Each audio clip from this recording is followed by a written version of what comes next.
Hello friends, welcome to ஜித்தியாக்ஸ். எங்கள் பஸ்ஸில் போகிறேன்னு பார்க்குறீங்களா? எனக்கு ரொம்ப பிடிச்ச ஊரான உத்திரமேரூர் தான் போகிறேன். வாங்க, அங்கே என்னென்ன கோவில் இருக்குது அதை தான் பார்க்க போகிறோம். 9 பெருமாளையும் பார்க்கலாம், வைகுந்த பெருமாளையும் பார்க்கலாம். வரலாறையும் நான் தொடர்ந்து சொல்கிறேன். என்னோட சேர்ந்து நீங்களும் பயணம் பண்ணுங்கள் அந்த உத்திரமேரூருக்கு. உத்திரமேரூர், காஞ்சிபுரம், மாமல்லபுரம் மூணுமே எனக்கு ரொம்ப பிடிச்ச ஊர். அதுவும் உத்திரமேரூர் முக்கியமாக எங்கள் அப்பா பிறந்த ஊர் இங்கே தான் இருக்குது. அதனால் ரொம்பவே பிடிக்கும். பஸ்ஸிலேருந்து இறங்கினவுடனே இந்த முத்துமாரியம்மனை வணங்கிட்டு அதுக்கப்புறம் ஒரு பஸ்ஸை பிடிச்சி, மினி பஸ்ஸை பிடிச்சி எங்கள் அப்பா பிறந்த ஊருக்கு போவோம். அதெல்லாம் ஒரு அழகான நினைவுகள் தான் சொல்லலாம். உத்திரமேரூர் ரொம்பவே சிறப்பு வாய்ந்த ஆலயங்கள் அதிகமாக இருக்குது. திவ்ய தேசம் இல்லைன்னாலும் அதோட சிறப்பு வாய்ந்த கல்வெட்டுக்கள் நிறைந்த ஆலயங்கள் அதிகம். கிளாம்பாக்கத்திலிருந்து நமக்கு வந்தவாசி செல்லக்கூடிய அனைத்து பேருந்தும் இந்த உத்திரமேரூரில் நின்றுட்டு தான் போகும். செய்யாறு போகக்கூடிய, போலூர் போகக்கூடிய பேருந்துகள் உத்திரமேரூர் வழியாக அப்படின்னு போட்டிருக்கோம். இதுதான் உத்திரமேரூர் பேருந்து நிலையம். இங்கே நின்றுட்டு தான் போகும். நேரடியாக உத்திரமேரூர் வரணுன்னாலும் செங்கல்பட்டுலேருந்து 1 மணி நேரத்துக்கு ஒரு முறை பேருந்து வசதிகள் இருக்குது. நீங்கள் பார்க்குற இந்த ஆலயம் வைகுந்த பெருமாள் ஆலயம். ஸ்ரீதேவி பூதேவி தாயாரோட அவ்வளோ அம்சமாக பார்த்திங்கன்னா அமர்ந்த கோலத்தில் காண கண்கோடி வேண்டும்னே சொல்லலாம். மரியாதைக்குரிய பிரதமர் மோடி அவர்கள் காஞ்சிபுரம் உத்திரமேரூரில் உள்ள கல்வெட்டுக்கள் உலகம் முழுவதையும் வியக்க வைக்கிறது. 1100 ஆண்டுகளுக்கு முந்தைய அரசியலமைப்பு குறித்து கல்வெட்டுக்கள் இருக்கிறது.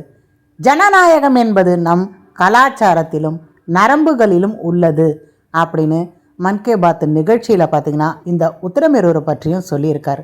கிபி 10ஆம் நூற்றாண்டு அந்த வாக்கில் தான் இங்கே இருக்க ஆலயங்கள் எல்லாமே கட்டப்பட்டிருக்கு. முதலாம் பராந்தக சோழன் ஆட்சி காலத்தில் சோழர்களோட கிராம நிர்வாக முறை, ஜனநாயக ரீதியாக எப்படி எப்படி நடந்தது எல்லாமே கல்வெட்டுக்கள் இருக்குது. குடவோலை முறை அப்படின்னா என்ன, இதில் யார் யாரெல்லாம் பங்கேற்கலாம், யார் பங்கேற்கக்கூடாது, யாருக்கு தகுதி இருக்குது, யாருக்கு தகுதி இல்லை அப்படின்னு எல்லாமே பார்த்திங்கன்னா ஒரு வரையறுத்து வச்சுருக்காங்க. அதை இங்கே நம்ம கல்வெட்டில் பார்க்குறோம். எவ்வளோ ஒரு வியப்பாக இருக்குது பாருங்கள். இதை மாதிரி ஒரு விஷயங்கள்லாம் அந்த காலத்திலே இருந்ததுன்றது. முதலாம் பராந்தக சோழன் அவரோட காலத்திலிருந்து இந்த கல்வெட்டுக்கள் கண்டறியப்பட்டிருக்கு. கிபி 917 929 அந்த காலகட்டங்களில் தான் இந்த கல்வெட்டுக்கள்லாம் பொறிக்கப்பட்டிருக்கு. குடவோலை முறை, கிராம சபை உறுப்பினர்கள் தேர்ந்தெடுக்கிறது, அவங்களுக்கு என்ன தகுதி, அவர்களோட பெயர்கள் ஓலையில் எழுதி இந்த குடத்துக்குள்ளே போட்டுருவாங்க. ஒரு சிறுவர்களை கூப்பிட்டு எடுக்க சொல்லிவிட்டு அதில் என்ன பேர் வருதோ அவங்க பார்த்திங்கன்னா கிராம நிர்வாக அந்த தலைவராக இருப்பாங்க. இதுதான் குடை ஓலை முறைன்னுவாங்க. 1100 ஆண்டுகளுக்கு முன்னவே என்ன அழகாக ஒரு டெமோக்ரஸியை பார்த்திங்கன்னா இந்த ஊரில் அழகாக மெயின்டைன் பண்ணியிருக்காங்க. இதுதான் உலகம் முழுக்க அப்புறம் பரவலாக இந்த ஓட்டு போடும் முறை அப்படின்றது வந்திருக்கு. இது ரொம்பவே பெருமைக்குரிய விஷயமாக தான் நான் நினைக்கிறேன். இந்த உத்திரமேரூர்லேருந்து ஒரு டெமோக்ரஸி உலகம் முழுக்க பரவிருக்கு அப்படின்னு நினைக்கும் பொழுது ஒவ்வொரு மந்திரிகள் இப்போ துறை பார்க்குற மாதிரி தான் அந்த காலத்துலேயும் நிலம், ஏரி, தோப்பு, தங்கம் இதை மாதிரி ஒவ்வொருத்துக்கும் ஒரு துறைகள் இருந்திருக்கு. அதை தான் இங்கே அழகாக படிச்சுட்டு தொல்லியல் துறையினர் நமக்கு சொல்கிறாங்க. எல்லாருமே தலைவருக்காக நிற்க முடியாது. குறைந்தது ஒரு காணி நிலமாவது சொந்தமாக இருக்கணும். சொந்த வீட்டில் இருக்கிறவங்களா இருக்கணும். 35லேருந்து 70 வயதிற்கு உட்பட்டவராக இருக்கணும். வேதங்கள், சாஸ்திரங்கள் தெரிஞ்சிருக்கணும். இதுதான் முக்கியமான கண்டிஷன் தேர்தலில் நிற்கிறதுக்கு. அப்போவே என்னென்ன கண்டிஷன் போட்டிருக்காங்க பாருங்கள். இதை மாதிரி கண்டிஷன் இப்போயும் வந்தால் ரொம்பவே நல்லா இருக்கும்னு தோணுது. யார் யார் தேர்தலில் போட்டியிடக்கூடாது அதுக்கும் ஒரு வரைமுறை வச்சுருக்காங்க. தொடர்ந்து 3 ஆண்டுகள் பதவியில் இருந்தவங்க வரக்கூடாது. கணக்கு காட்டாதவங்க, என்னென்ன வருமானம் இருக்குது, நீ ப்ராப்பராக கணக்கு காட்டலன்னா நீ இந்த தேர்தலெல்லாம் நிற்காத. பிறன்மனை நோக்குவார், பாதகம், மிகப்பெரிய பாதகம் செய்தவர்கள், திருட்டு, பொய் சொன்னவர்கள், குற்றவாளியாக இருந்தவர்கள், திருட்டு, பொய், குற்றம் இதை செய்த அவர்களோட உறவினர்கள் கூட பார்த்திங்கன்னா தேர்தலில் பங்கேற்கக்கூடாது. இந்த கண்டிஷன்லாம் இப்போ இருக்க தேர்தலுக்கு வச்சா ரொம்பவே நல்லா இருக்கும்ல. உங்களோட கருத்துக்கள் என்னன்றதை மறக்காமல் கமெண்ட்ஸில் சொல்லுங்கள். எத்தனை பேருக்கு இந்த தேர்தலில் பங்கேற்கிற அந்த தகுதி இருக்கும் அப்படின்றத யோசித்து பாருங்கள். ஸோ இதை பற்றி உங்களோட கருத்துக்களையும் சொல்லுங்கள். இந்த கண்டிஷன்லாம் அப்போ எவ்வளோ நுட்பமாக பார்த்துருக்காங்க பாருங்கள். இதெல்லாம் இருக்கா, உனக்கு தலைவராக இருக்க தகுதியே இல்லை அப்படின்னு இருக்காங்க. எல்லாமே இந்த ஒவ்வொரு கல்வெட்டில் இருந்தும் பார்த்து பார்த்திங்கன்னா மக்களுக்கு இந்த கருத்துக்களை சொல்லியிருக்காங்க. இதுதான் இந்த கல்வெட்டுக்களோட சிறப்பு. ஒவ்வொரு கல்வெட்டுக்களும் சில இடங்களில் தமிழை படிக்கிற மாதிரி இருக்குது, சிலதெல்லாம் வளைஞ்சிருக்கு. கிராந்திய எழுத்துக்கள் சொல்லுவாங்க. ரொம்பவே தமிழுக்கும் முந்தைய ஒரு பழமையான எழுத்துக்கள். பார்க்கும்போது எல்லாமே ஒரு ஆச்சரியமான விஷயங்கள் இருக்குது. எங்கள் ஊர் அப்படின்றதுக்காக பெருமைக்காக சொல்லலை. உத்திரமேரூர் கல்வெட்டு பண்டைய தமிழ்நாட்டின் பஞ்சாயத்து ஆட்சி முறை, உள்ளாட்சி தேர்தல் நடைமுறைகள் எல்லாத்தையும் பார்த்திங்கன்னா அவ்வளோ அழகாக விளக்கியிருக்காங்க. இன்னைய வரையும் அந்த சான்றுகள்லாம் நமக்கு முழுசாக கிடச்சிருக்கு. அதுதான் ரொம்பவே சிறப்பானது. கண்டிப்பாக ஆலயங்கள் போகிறீங்கன்னும் பொழுது அங்கே இருக்க கல்வெட்டுக்கள் அதெல்லாம் பாருங்கள், சிலைகள் எல்லாம் பாருங்கள். உத்திரமேரூர்னு கிடையாது, மகாபலிபுரம், காஞ்சிபுரம், தஞ்சாவூர் எல்லா கோவில்லையுமே அழகழகான கல்வெட்டுக்கள் இருக்குது. அதெல்லாம் புரியுதையோ இல்லையோ பார்க்க தவறாதீங்க. வைகுந்த பெருமாள் கோவில் உத்திரமேரூர் பிந்தைய பல்லவர்கள் காலத்தில் கட்டப்பட்டவை கோவில். தேர்தல் முறை இங்குதான் கொண்டு வரப்பட்டது. இதன்படி வேட்பாளர்கள் தேர்ந்தெடுக்கப்பட்டார்கள் 10ஆம் நூற்றாண்டிலேயே. அதை தான் இன்றும் நாம் கடைபிடிக்கிறோம். இதற்கு முழு காரணம் பராந்தக சோழன் எங்கள் ஊரை ஆண்ட பராந்தக சோழன். அடுத்த ஆலயம் சுந்தர வரதராஜ பெருமாள் ஆலயம். வாங்க ஆலயத்தை பார்க்கும்போதே வரலாறு பார்க்கலாம். பஞ்ச பாண்டவர்களுக்கும் பார்த்தீங்கன்னா இந்த பெருமாள் 5 ரூபத்தில் காட்சி அளிச்சிருக்கார். அந்த ஒரு முக்கிய அம்சம் பார்த்தீங்கன்னா இந்த வரதராஜ பெருமாள் கோவிலுக்கு இருக்கு. இங்க உள்ள போனீங்கன்னா நீங்க 5 வகையான வரதராஜ பெருமாள் பார்க்கலாம். பஞ்ச பாண்டவர்களுக்காக அந்த 5 வரதராஜ பெருமாளும் எப்படி காட்சி கொடுத்தாங்க அதை தான் உள்ள பார்க்க போறோம். இங்க இருக்க ஒரு வரதராஜ பெருமாள் வணங்குறோம் போது திருமண தடைகள் நீங்கும் அப்படின்னு சொல்லிட்டு நிறைய பேர் பார்த்தீங்கன்னா இந்த உத்திரமேரூர் கோவிலுக்கு எப்பயுமே கூட்டமாக வருவாங்க. அவ்வளோ சிறப்புகள் கொண்டது தான் இந்த உத்திரமேரூர் கிராமம். இப்போ லாரி வந்து பாருங்க, அந்த ரைட் சைடில் திரும்புகிறோம் போது வந்தவாசி, அப்புறம் பார்த்தீங்கன்னா செய்யாறு போகக்கூடிய சாலை. காஞ்சிபுரம் பார்த்தீங்கன்னா இங்கேருந்து ரொம்பவே கிட்ட இருக்குது, 20 கிலோமீட்டர்லேயே வந்துடும். மதுராந்தகம் பார்த்தீங்கன்னா இங்கேருந்து நம்ம போகிற தூரம் தான். நீங்கள் பார்க்குறது வீர ஆஞ்சநேயர் கோவில். இந்த குளம் பார்த்தீங்கன்னா ரொம்ப அழகாக பராமரிச்சிருக்காங்க, ரொம்பவே தூய்மையாக இருக்குது. இந்த கிராமம் முழுக்கமே பார்த்தீங்கன்னா தூய்மை கிராமம் அப்படின்னு சொல்கிற அளவுக்கு எல்லாமே பார்த்தீங்கன்னா அவ்வளோ தூய்மையாக இருக்குது. கோவில் குளம் பார்த்தீங்கன்னா அவ்வளோ சுத்தமாக இருக்குது, எந்த விதமான ஒரு குப்பைகளும் இல்லாமல், சாலைகளும் பார்த்தீங்கன்னா குப்பைகள் இல்லாமல் அவ்வளோ அழகாக மெயின்டைன் பண்ணுறாங்க. இந்த கோவிலுக்கு வரும்போது வீர ஆஞ்சநேயர் நம்ம தரிசிச்சுட்டு தான் உள்ளே போவோம். இந்த வீர ஆஞ்சநேயர் பார்த்தீங்கன்னா வாலை சுருட்டிட்டு அந்த வாலில் பார்த்தீங்கன்னா ஒரு மணி இருக்கும், அதை மாதிரி இருக்கும். அடுத்தது பார்த்தீங்கன்னா வீர ஆஞ்சநேயரோட முகம் தெற்கு திசை பார்த்த மாதிரி இருக்கும். ஏற்கனவே நான் உங்களுக்கு புதுப்பாக்கம் வீர ஆஞ்சநேயர் கோவில் காட்டும்போது அந்த வீர ஆஞ்சநேயர் முகம் பார்த்தீங்கன்னா வடக்கு நோக்கி இருக்கும். இங்கே இருக்க வீர ஆஞ்சநேயர் முகம் பார்த்தீங்கன்னா தெற்கு நோக்கி இருக்கும்.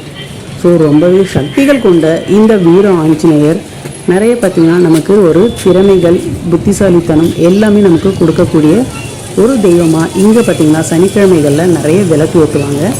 ஸோ இந்த வீர ஆஞ்சநேயர் கோவிலை நம்ம தரிசிச்சுட்டு நம்ம கோவிலுக்குள்ளே போகலாம். கோவிலுக்குள்ளே போகும்போது ஒவ்வொரு வரதராஜ பெருமாளாக நம்ம பார்க்கலாம். அந்த ஒவ்வொரு வரதராஜ பெருமாளும் எப்படி ஒவ்வொரு பஞ்ச பாண்டவர்களில் ஒவ்வொருத்தருக்கும் எப்படி காட்சி அளித்தார் அதை தான் பார்க்க போகிறோம். இங்கே கற்பூரம் ஏற்றத்தை கூட ரொம்ப அழகாக பார்த்தீங்கன்னா கல்லுலேயே ஒரு பானை மாதிரி இந்த வாசலை செய்து வச்சுருப்பாங்க, அது ரொம்ப அழகாக இருக்கும். இந்த வைகுந்த வரதர் இந்த பெருமாள் நீங்கள் பார்க்குறீங்கன்னும் போது நம்ம தர்மருக்கு காட்சி அளித்த பெருமாள் அப்படின்னு சொல்லுவாங்க. ஸோ இது பார்த்திங்கன்னா 2வது நிலையில் இருக்கக்கூடியது. கீழே இருக்கிறது பார்த்திங்கன்னா சுந்தர வரதராஜ பெருமாள். ஸோ இது பார்த்திங்கன்னா ஒரு மும்மாட கோவில் அப்படின்னு கூட சொல்லுவாங்க. இந்த மும்மாட கோவில் நம்ம பார்த்துட்டே வரும்போது இங்கே பார்த்திங்கன்னா கிருஷ்ணர் அர்ஜுனர் 2 பேரும் சேர்ந்துருக்க மாதிரி ஒரு கோவில். ஸோ இது எல்லாமே பார்த்திங்கன்னா கோபுரத்தை ஒட்டியே நம்ம கோபுரத்து மேலேயே சுற்றுற மாதிரி இருக்கும். இந்த மாதிரி கோவில் பார்த்திங்கன்னா நீங்கள் எங்கேயுமே பார்த்துருக்க முடியாது.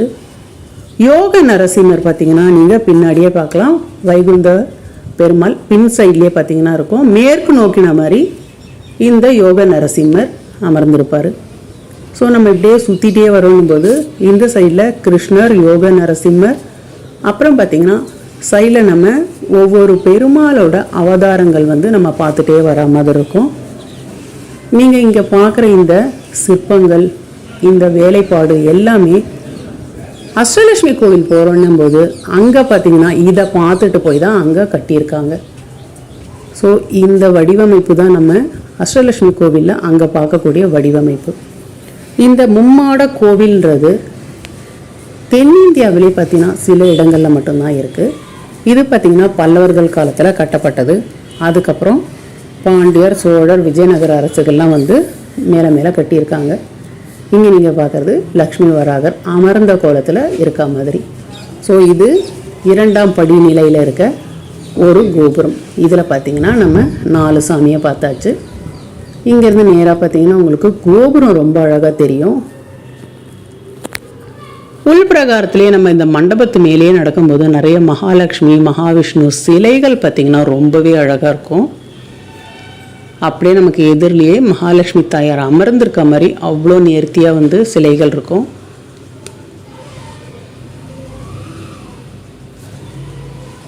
நாங்கள் காலையிலே வந்துட்டதால் இங்கே பார்த்தீங்கன்னா ரொம்பவே சூப்பராக இருந்தது மேலேருந்து பார்க்குறதுக்கு. இப்போ நீங்கள் பார்க்குறது ரங்கநாதர். ரங்கநாதர்னு சொல்கிறது இங்கே பார்த்தீங்கன்னா பத்மநாபர் அப்படின்னு கூட போட்டிருக்கு. ரங்கநாதர் வந்து கரத்தில் பார்த்தீங்கன்னா மார்க்கண்டேயர் வந்து ஆசிர்வதியம் செய்கிற மாதிரி இருக்கும். அடுத்தது பார்த்திங்கன்னா திருமகள் வந்து சைடில் இருக்க மாதிரி இருக்கும். துவார பாலகி அப்படின்னு சொல்லிட்டு கங்கா தேவி, யமுனா தேவி இவங்க இருக்க மாதிரி இருக்கும். மது கைடபவர்கள் இவங்களும் பார்த்திங்கன்னா இந்த பத்மநாத சுவாமி இருக்கக்கூடிய இடத்துல இருப்பாங்க. ஸோ இது பார்த்திங்கன்னா 2ஆம் தலத்தில் இருக்கக்கூடியது.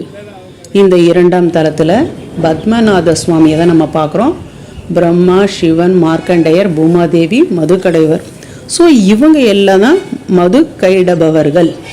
ஸோ இங்கே நீங்கள் வரீங்கன்னும் போது கண்டிப்பாக உள்ள ஷார்ப்பாக பார்த்தீங்கன்னா தான் எல்லா சிலைகளையும் நம்ம பார்க்க முடியும். இங்கே பார்த்தீங்கன்னா எப்பயும் பூட்டியே தான் வச்சுருப்பாங்க. ஸோ இது இங்கே இருக்கிற இந்த பத்மநாபர் மட்டும்தான் 2ஆவது படிநிலையில் இருக்கக்கூடியவர். ஸோ இந்த மும்மாட கோவில்னு சொல்கிறது ரொம்பவே சிறப்பான கோவில்னு சொல்லலாம். இதை நம்ம அப்படியே சுற்றிட்டு கீழே இறங்குறோன்னும் போது அடுத்து பார்த்திங்கன்னா ஒவ்வொரு வரத ரூபங்கள் பஞ்சபாண்டவர்களுக்கு எப்படி தரிசனம் கொடுத்தாங்க அதையும் நம்ம படி இறங்கி கீழே போய் பார்க்கலாம். வைகுந்த வரதர் வந்து தர்மருக்கு காட்சியளித்தார். அடுத்தது சுந்தர வரதர் பீமனுக்கு காட்சியளித்தார். ஆனந்தவள்ளி தாயாரை பார்த்துட்டு இப்போ நம்ம உள்பிரகாரத்தை சுற்ற போகிறோம். வாங்க உள்ளே போகலாம். அச்சுத வரதர் அவரை தான் நம்ம இப்போ முதல்ல கீழே பார்க்குறது. இவர் தான் பார்த்திங்கன்னா அர்ஜுனனுக்கு காட்சியளித்த வரதர், அச்சுத வரதர். இங்கே நீங்கள் மேலே பார்க்குறீங்க பாருங்கள், இந்த கோபுரத்துக்கு பின் சைடில் தான் நம்ம உள்பிரகாரத்தில் நடந்து வந்தோம். ஸோ உள்ளே நம்ம ஆட்கள் நடக்கிறது கூட இங்கேருந்து தெரியாத அளவுக்கு வெளியில் பார்த்திங்கன்னா அவ்வளோ அழகாக வந்து இந்த மாடங்கள் சிற்பங்களோட ரொம்பவே சூப்பராக இருக்குது. அச்சுத வரதர் அர்ஜுனனுக்கு காட்சியளித்தவர் தான் அச்சுத வரதர். ஸோ நம்ம ஃபஸ்ட்டே வந்து ஆனந்தவள்ளி தாயாரை பார்த்துட்டு தான் இங்கே வந்து அச்சுத வரதரை பார்ப்போம். தாயாருக்கும் சரி இங்கே இருக்கக்கூடிய பெருமாளுக்கும் சித்திரை மாதம் வந்து திருவிழாக்கள் பார்த்திங்கன்னா அவ்வளோ அம்சமாக இருக்கும். ஒவ்வொரு திருவிழாவுமே ரொம்பவே நல்லாயிருக்கும். ஏற்கனவே பார்த்திங்கன்னா இங்கே நடக்கக்கூடிய சித்திரை திருவிழா வீடியோ உங்களுக்கு நான் போட்டிருந்தேன். கண்டிப்பாக அதையும் போய் பாருங்கள். ஒவ்வொரு அவதாரங்களாகட்டும், ஒவ்வொரு வாகனங்கள், ஒவ்வொரு அலங்காரங்கள் பார்த்திங்கன்னா ரொம்பவே சூப்பராக இருக்கும். அனிருத்த வரதர் இவர் பார்த்திங்கன்னா நகுலனுக்கு காட்சியளித்தவர்.